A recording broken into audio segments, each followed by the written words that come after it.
The Cardiff Exorcism, Britain's modern demonic crisis, a Welsh family's Ouija session unleashed forces that medical science could not explain and only sustained prayer could remove.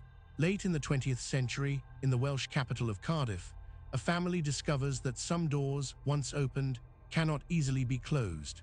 The year is 1995, and in an ordinary household in this historic city, a mother and her teenage children gather around a simple board game that promises contact with the spirit world.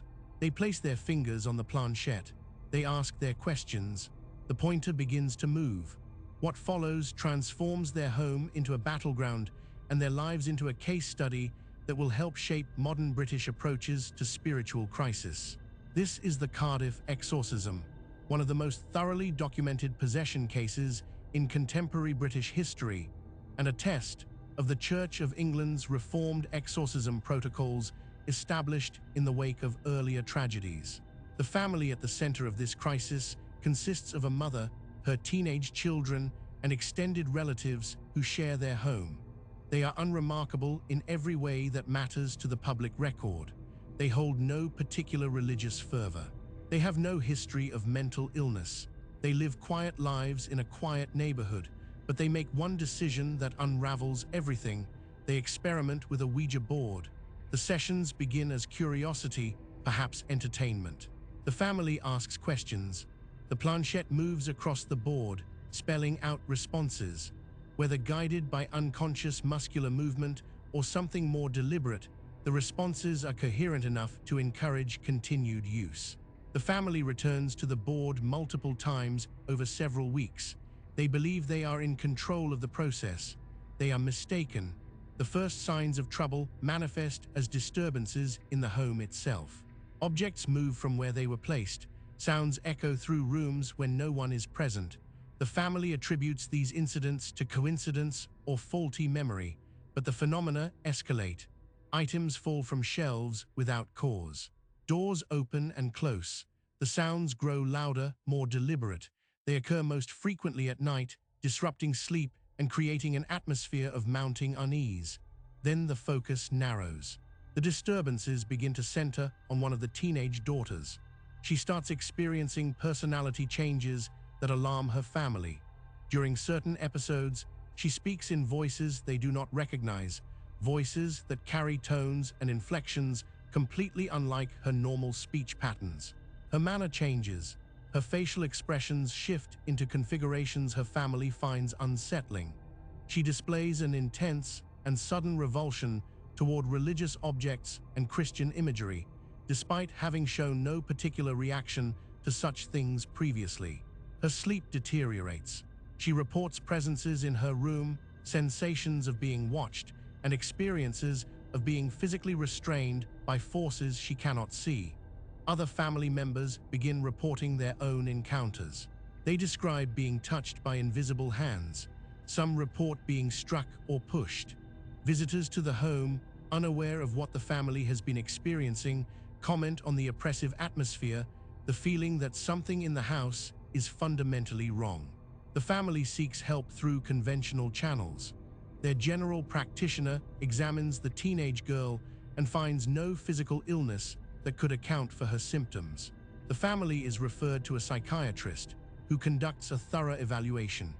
The psychiatric assessment yields no diagnosis. The girl does not present with schizophrenia, dissociative identity disorder, or any other condition that could explain the distinct personality alterations and the accompanying physical phenomena witnessed by multiple family members. The psychiatrist declines to offer a psychiatric explanation for what is occurring. Desperate and running out of options, the family contacts the Church of England. Their case is referred to Reverend Kevin Logan, an Anglican minister who serves as an authorized exorcist within the church's formal framework. Logan is not a sensationalist. He is a careful, methodical clergyman who has written extensively on occult involvement and its spiritual dangers. He understands that his work operates at the intersection of faith and genuine human suffering, and he approaches each case with both theological conviction and pastoral sensitivity. Reverend Logan arrives at the Cardiff home and begins his assessment. He interviews the family members individually and collectively. He documents their accounts with detailed notes. He observes the teenage girl during both her normal states and her altered episodes. He consults with church authorities, following the protocols established by the Church of England after the tragedy in Ossett years earlier, protocols designed to prevent the kind of catastrophic outcomes that result when exorcism is conducted without proper authorization, medical consultation, and pastoral care. Logan's approach is methodical and sustained. He does not conduct a single dramatic exorcism ritual. Instead, he engages in a process of prayer ministry that unfolds over months. He meets regularly with the family, providing both spiritual intervention and emotional support. He prays with them, reads scripture, and gradually works to assert spiritual authority over whatever force has attached itself to their household. During these sessions, Logan and his accompanying colleagues witness phenomena they cannot attribute to natural causes. Objects fall from surfaces during prayer. The temperature in rooms drops suddenly and dramatically. The teenage girl, during altered states, responds to Christian prayer with reactions that seem designed to disrupt the spiritual work being conducted. The entity speaks through her, using knowledge it should not possess, displaying intelligence and intentionality. Logan documents everything. He understands that his work invites skepticism from a secular culture that no longer takes spiritual reality seriously. He brings colleagues as witnesses. He maintains detailed records. He operates within the church's guidelines precisely because those guidelines exist to ensure credibility and prevent abuse. The deliverance process requires patience. The entity does not depart quickly or easily. Logan describes the work as requiring the family's own commitment to abandoning the occult practices that opened the door in the first place. The Ouija board is destroyed. The family commits to regular prayer and participation in Christian worship. They cooperate fully with Logan's sustained ministry. Over several months, the oppressive presence begins to lift. The teenage girl experiences longer periods in her normal state. The altered personality appears less frequently and with diminishing intensity. The physical disturbances in the home decrease. The atmosphere, which visitors had described as heavy and threatening, gradually lightens. The final resolution, as Logan describes it, is quiet rather than dramatic. There is no single moment of violent confrontation, no theatrical departure. Instead, the spiritual pressure simply dissipates. The teenage girl returns fully to herself. The phenomena cease. The home becomes, once again, simply a home. The family, exhausted but relieved, begins the process of rebuilding normal life. They eventually move away from Cardiff. The activity does not follow them to their new location. Whatever had attached itself to them through their Ouija board experimentation remains behind, its connections severed by the sustained spiritual work conducted by Reverend Logan and supported by the family's own choices to reject occult involvement. The Cardiff case attracts significant media attention. Channel 4 and various British press outlets document the story. It becomes part of a broader national conversation about occult practices, spiritual harm, and the Church's role in addressing phenomena that secular institutions cannot explain or resolve. Logan publishes accounts of the case as part of his broader writing on deliverance ministry and the dangers of occult experimentation. The case's significance extends beyond its individual resolution. It represents a successful application of the Church of England's post-Ossett exorcism framework, the very guidelines created to prevent another tragedy like the one that cost Christine Taylor her life.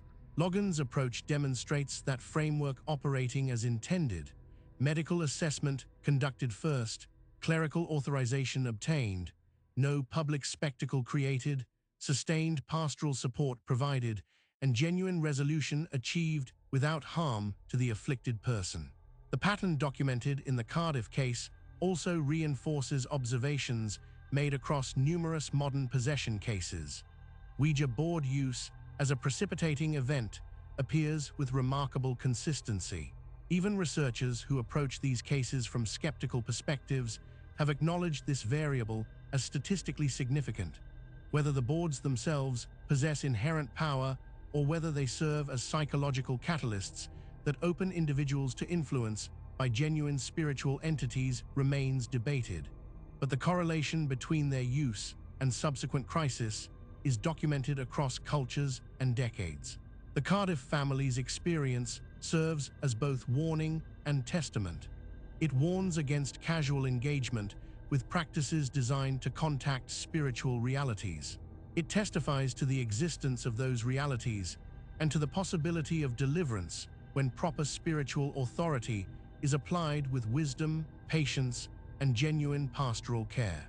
Britain's post-Exorcist exorcism guidelines, tested in Cardiff and proven effective, continue to shape how the Church of England responds to cases of suspected possession. The protocols require medical consultation, ecclesiastical authorization, avoidance of sensationalism, and sustained support for affected individuals and families. These guidelines exist because history has shown what happens when exorcism is conducted recklessly, and cases like Cardiff demonstrate what becomes possible when it is conducted responsibly. The teenage girl at the center of the Cardiff case eventually returns to normal life. Her identity remains protected.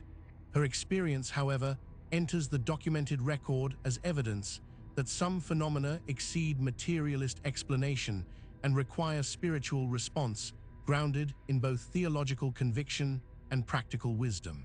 If you found this case compelling, subscribe to Vanishing Roads for more documented paranormal investigations from around the world. This story was created with AI assistance based on documented case files. All events reference real investigations and reported incidents.